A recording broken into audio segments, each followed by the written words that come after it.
জাত জাত বিয়া নামৰ সুমধুৰ পৰিৱেশৰ মাজত তেজপুৰৰ এখন বিশেষ বিয়াৰ পৰিৱেশৰ সাক্ষী হৈ ৰল তেজপুৰৰ বিভিন্ন ক্ষেত্ৰৰ ব্যক্তিৰ লগতে জিলা প্ৰশাসনৰ মুৰব্বী জিলা আয়ুক্ত দেৱকুমাৰ মিশ্ৰ, অতিৰিক্ত জিলা আয়ুক্ত কবিতা কাকতি কোঁৱৰ, আৰক্ষী অধীক্ষক বৰুণ পুৰকায়স্থ, দৰং মহাবিদ্যালয়ৰ অধ্যক্ষ ডক্টৰ পলাশমণি শইকীয়া, জ্যেষ্ঠ অধিবক্তা বেনিতা টিচুণ্ডি, বিশিষ্ট চিকিৎসক ডাক্তৰ প্ৰদীপ লহকৰৰ পৰা বহু সামাজিক সাংস্কৃতিক অনুষ্ঠানৰ বিষয়ববীয়া। হয়, তেজপুৰ কেতেকীবাৰীৰ নৱপ্ৰভাত শিশুগৃহৰ সীমা বিদ্যুৎ শইকীয়াৰ শুভ পৰিণয়। শিশুগৃহ নৱপ্ৰভাত লৈ এক বিশেষ পৰিস্থিতিত শাৰীৰিক নিৰ্যাতনৰ সন্মুখত পৰি 12 বছৰ বয়সতে আশ্ৰয় গ্ৰহণ কৰা সীমাই 21 বছৰ গৰকাৰ পিছত শিশুগৃহটিৰ মূল পৰিচালিকা তৃষ্ণামণি লস্কৰ শইকীয়াৰ তত্বাৱধানত পৰিচালনা সমিতিৰ জৰিয়তে তেজপুৰৰে কেতেকীবাৰীৰে ৰাজেশ পটংগীয়া নামৰ যুৱকজনৰ সৈতে শুভ পৰিণয়ৰ সিদ্ধান্ত হোৱাত পুৱাৰ পৰা শিশুগৃহটিত এনেদৰে জোৰোণ পূৰ্বৰ আনন্দ উল্লাসৰ মাজত আৰম্ভ হয় সীমা আৰু ৰাজেশৰ বহু প্ৰত্যাশিত বিয়াখন। পুৱাই দৰা পক্ষৰ পৰা অহা ৰাইজে শিশুগৃহটিত এনেদৰে পৰম্পৰাগতভাৱে সম্পন্ন কৰে জোৰোণ প্ৰক্ৰিয়া। জোৰোণত অহা দৰা পক্ষৰ লোকসকলক শিশুগৃহ প্ৰাংগণতে আপ্যায়ন কৰাৰ পিছত আয়তীসকলে ওচৰ চুবুৰীয়াৰ ঘৰত পানী তোলে। ইয়াৰ পিছতেই মাহ হালধিয়ে এনেদৰে নোৱাই ধুৱাই আয়তীৰ বিয়া নামৰ মাজত যুগ্ম জীৱনৰ আশীৰ্বাদ প্ৰদান কৰে।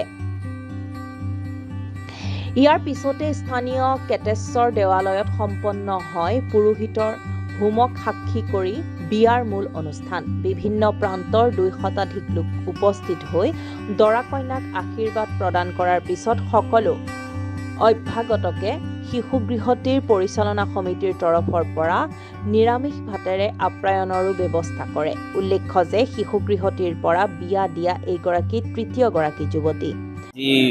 আমি কেতেকেশ্বৰ দেৱালয়ত সকলোৱে একলগ হৈছোঁ আমাৰ নৱপ্ৰভাত শিশু আলয়ৰ সীমা বিদ্যুৎ শইকীয়া তেখেতৰ বিয়ালৈ, আৰু আমি সকলোৱে তেখেত দুজনকে শুভেচ্ছা দিছোঁ যাতে সুখী বৈবাহিক জীৱন আগলৈ তেওঁলোকে যাপন কৰিব পাৰে।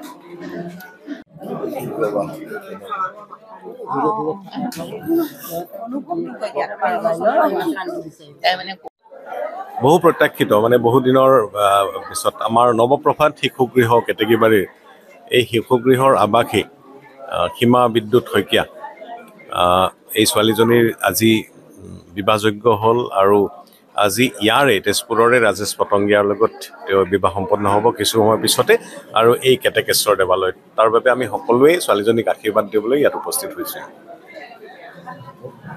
ভাল লাগিছে, গোটেই ৰাইজ আহিছে, বিয়া পাতিছোঁ, ভাল লাগিছে। নৱপ্ৰভাৰ পৰা বিয়া পাতিছোঁ, ভাল লাগিছে, চব ৰাইজ আহিছে, ভাল লাগিছে। আগৰ চিনাকি নেকি? আগৰ চিনাকিয়ে ভালকৈ। শিশুগৃহৰ পৰা নৱপ্ৰভাত শিশুগৃহৰ পৰা আজি তেখেতক বিদায় দিব ওলাইছে আৰু আপুনি বৰযাত্ৰী হৈ আহিছে, কেনেকুৱা অনুভৱ? ভাল লাগিছে, বহুত ভাল লাগিছে, ৰাইজ সকলো আহিছে, ভাল লাগিছে। মিশ্ৰিত অনুভৱ, ভালো লাগিছে, দুখো লাগিছে, এটা মিশ্ৰণ।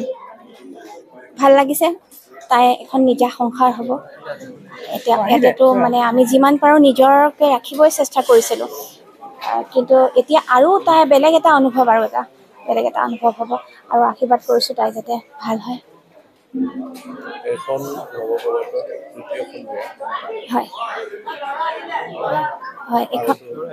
হয়, আগতে আৰু 2খন বিয়া হৈ গৈছে। 2012 চনত এখন, 2019 চনত এখন, আৰু এইখন তৃতীয়খন।